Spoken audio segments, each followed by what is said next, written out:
মুসলিম জানের মুসলিম ভাই বোনেরা, বিগত 17 বছরে এই মহুয়া আওয়ামী লীগ সরকারের একজন দর্শক, তিনি মহিলা আওয়ামী লীগের একজন কর্মী।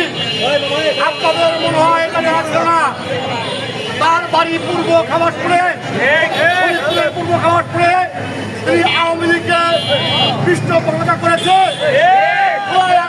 সময় তিনি বিভিন্নভাবে সরকারকে, এই ফ্যাসিলিটি সরকারকে তিনি আশ্রয় প্রশ্রয় দেওয়ার জন্য, উৎসাহ করার জন্য তিনি পায়তারা করেছিল। আমরা সরকারের কাছে উদাত্ত আহ্বান জানাবো, পুলিশ প্রশাসনের কাছে উদাত্ত আহ্বান জানাবো, এই মহুয়াকে অবিলম্বে গ্রেপ্তার করতে হবে, গ্রেপ্তার করে শাস্তির আওতায় আনতে হবে। যদি আপনারা শাস্তির আওতায় আনতে না পারেন, মুসলিম জানের তরুণ সমাজ তার উপরে তার কোনো ক্ষতিগ্রস্ত হয়, এই দায়িত্ব আপনি নেবেন। অবিলম্বে মহুয়াকে গ্রেপ্তার করতে হবে, এই বলে আজকে বিদায় নিচ্ছি। আল্লাহ হাফেজ, সকলকে ধন্যবাদ। আল্লাহ হাফেজ।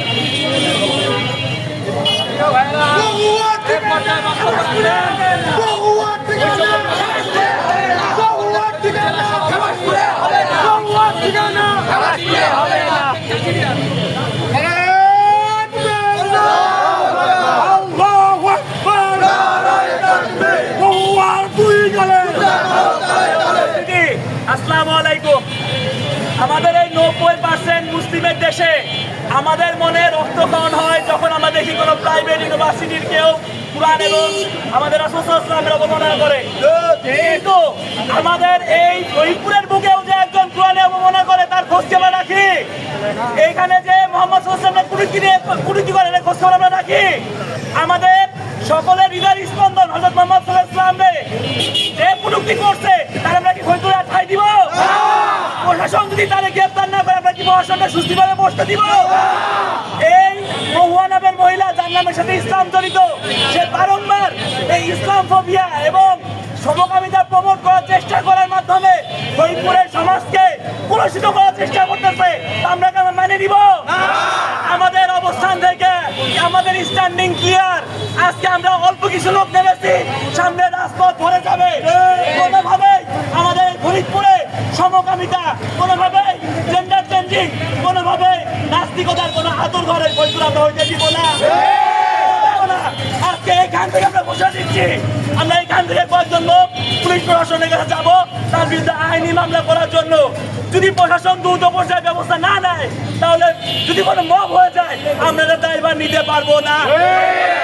আমরা বারবার বলছি প্রশাসনকে, একাধিকবার রাজেন্দ্র কলেজ প্রশাসনকেও জানাইছি, আমরা কোনোভাবে এই জিনিসটাকে মাইনে নিব না। আমরা এইখান থেকে সরাসরি কিছু লোক থানায় চলে যাব এবং এইখান থেকে আমাদের প্রতিবাদমূলক যে সভা, সেটা আমাদের এখান থেকে সমাপ্তি ঘোষণা করা হইল। ধন্যবাদ। সংগ্রামী সাথী বন্ধুগণ, আজকে এই সমাবেশ থেকে 24 ঘন্টার আলটিমেটাম দেওয়া হয়েছে। যদি 24 ঘন্টার মধ্যে গ্রেফতার না করা হয়, তাহলে ফরিদপুরের সর্বস্তরের উলামা ইকরাম, এই ছাত্র সমাজ, তৌহিদি জনতাকে নিয়ে আগামী শুক্রবারে বায়াত জুমা বৃহৎ কর্মসূচির ঘোষণা দিব। আপনারা থাকবেন তো ইনশাআল্লাহ?